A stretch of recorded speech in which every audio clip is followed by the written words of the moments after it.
Hello everyone, welcome back to my YouTube channel. তো আমি যাচ্ছি এখন স্কুল, আর স্কুল যাওয়ার আগে আমি একটা পার্সেল অর্ডার দিয়েছিলাম কিছুদিন আগে। তো সেই পার্সেলটা আজ চলে এসেছে, তো দেখবো ওপেনিং করে। চলো। তো পার্সেলটি ওপেনের শুরুতেই বলি, যারা আজকে চ্যানেলে নতুন আছো তারা অবশ্যই কিন্তু একটি সাবস্ক্রাইব করে যাবে এবং বেল আইকনটি অন করে দেবে। তো হ্যাঁ, আমি স্কুল যাওয়ার জন্য বের হয়ে গিয়েছিলাম, আর এমতো অবস্থায় ডেলিভারি বয় ফোন করছে, বলছে নাকি তোমার পার্সেলটা চলে এসেছে। তাই আর আমি সেখান থেকে সামনে দিকে এক পাও না ফেলে পেছন দিকে আমি হাঁটতে লাগলাম।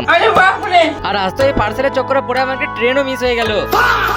আর এখন তো আমার স্কুল যাওয়ার সময় হয়ে এসেছিল, আজকে ছিল বায়োলজি প্র্যাকটিক্যাল। তাই আর একদম বেশি দেরি না করে ট্রেনে চেপে পড়লাম। আর এখন ট্রেনের ভিতরে একটু দেখে নাও। আর পার্সেলটা ওপেনিং এর সময় তোমরা কি দেখেছো ভিতরে, ওটা অবশ্যই কমেন্টে জানাতে ভুলবে না। হ্যাঁ, আর ভাগ্য করে হয়তো এই ট্রেনটা মিস করিনি, না হলে হয়তো আজ স্কুল যাওয়াই হতো না। আর তোমাদেরকে দেখাই আমি বায়োলজিতে কি কি টেস্ট করেছি। হ্যাঁ, এখানে একটু দেখাতে অসুবিধা হলেও দেখতে পাবে। হ্যাঁ, তো এটা হচ্ছে আমাদের প্রথম পরীক্ষাটা। হ্যাঁ, আর এটা হচ্ছে দ্বিতীয় পরীক্ষাটা। তো ছোট ভাই হিসাবে একটা লাইক আর চ্যানেলটিকে সাবস্ক্রাইব করে দিও। তো আবার দেখা হবে নেক্সট ভিডিওতে।